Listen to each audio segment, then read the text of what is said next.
Unfortunately, we lost the first couple of minutes of our first caller here. But Michelle had called in. She's in Virginia as well.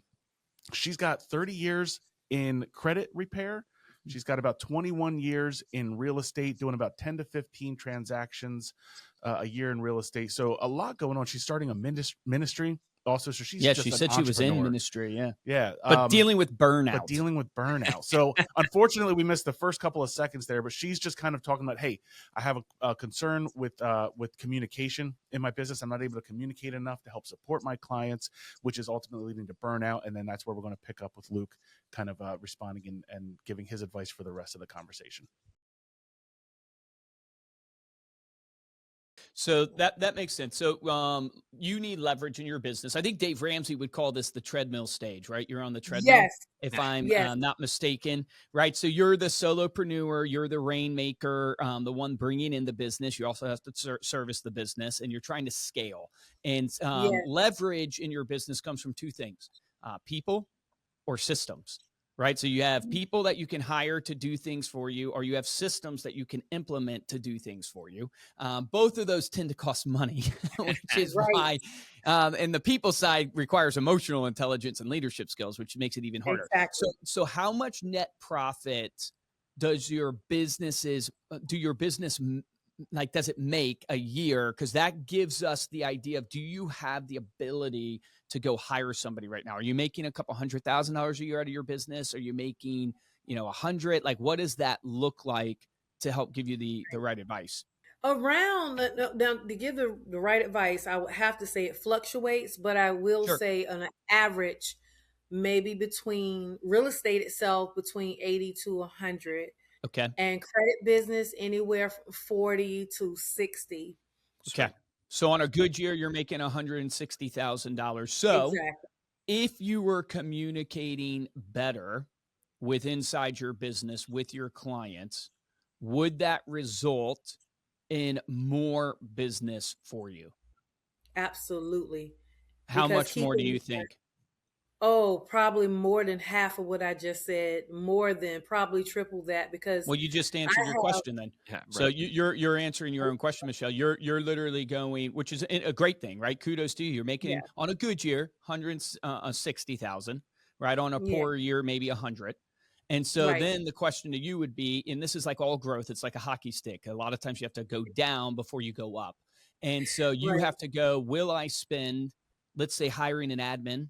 And you could even go virtual assistant, which would be even less than this. But will I hire an admin for $35,000 to $50,000, somewhere in that range, that can help me communicate and service my clients better, to take off those tasks off my plate, so I can go then make that money up by going and generating that. And my quality of life is better. My clients are served better. So it's really taking that leap to go, I'm willing to go hire an assistant, a virtual assistant, someone that can help me do the communication, and I will go down in income. I won't make 160. I'll make 100 if I was looking out at 12 months. But the reality is, you and I both know, you just said you can get half the more business. And so you can make up for paying for that admin. But the beautiful thing is, now you've implemented leverage into your business.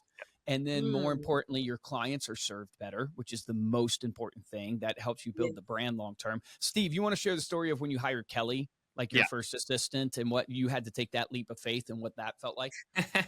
Yeah. So, I mean, hiring any assistant now, right, is like this, the hockey stick effect that Luke just mentioned, which is, when you get them, you're trying to fill out an organizational chart, right? So you have this vision for the future. Hey, I need a COO. I need a director of ops. I need a director of sales. I need an assistant. And what most entrepreneurs think is that they can just fill the organizational chart, and all of a sudden it's just, that person's going to take off and go, and they're going to triple my business, like you just said. And in reality, it's a hockey stick effect. You've got to go in. You're going to have more time poured in to them while still keeping these other businesses going for the first 3 months. Because what you have to do is, you have to dig in and train them exactly how you would operate the business. And you have to put that into actual systems and SOP that's written out for them, that they can actually do day to day. So what I would say, the advice I would give, that's what it looked like for me hiring Kelly, which is like, you take a leap of faith. And to be honest, when you don't know what you're doing, the first 3 months are like, what have I done? You know, my income dropped drastically, right? To go, Wow. oh my Yeah. gosh, is this really going to save me time? But what happens is if you do it well, like I said, which is you build out the SOP for that person, and then you're with them, you're in, the war, the battle with them for the first 3 months. And then you start to actually release. Another thing that entrepreneurs do is they don't actually release because they are Yes. OCD about their business, Mhm. and they're control freaks. You have to Mhm. eventually release. And what I would say is, hire slow, fire fast. If, in that 3 month period, they're not going to be able to take it over. Do not spend any time trying to save them. It actually will hurt them in the future by never. Deliver them out of your business, Michelle. Deliver them Deliver out of them but you have to do it that way. So that a little bit of advice there, but I would just say be expecting for your money to drop a little bit. Make sure you can do it for the first 3 months, but eventually, if you've done it 3 months and built up the SOP, they will triple your business, like you alluded to. The good thing that one of the things you said is the real estate business that you're doing is truly an ancillary. Most people start Yeah. other companies to where they think it's ancillary to each other.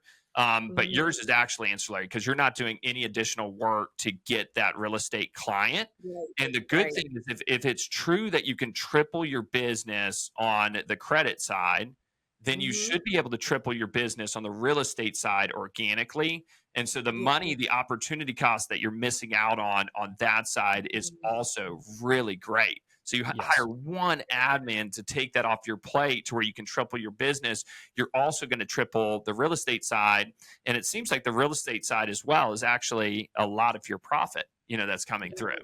So I think it's a Mhm. really good thing. Most of the advice I give is, hey, get rid of that business. You don't have enough focus. It's not truly ancillary to each other, but yours Right. seems like it's truly ancillary to the credit side of the house.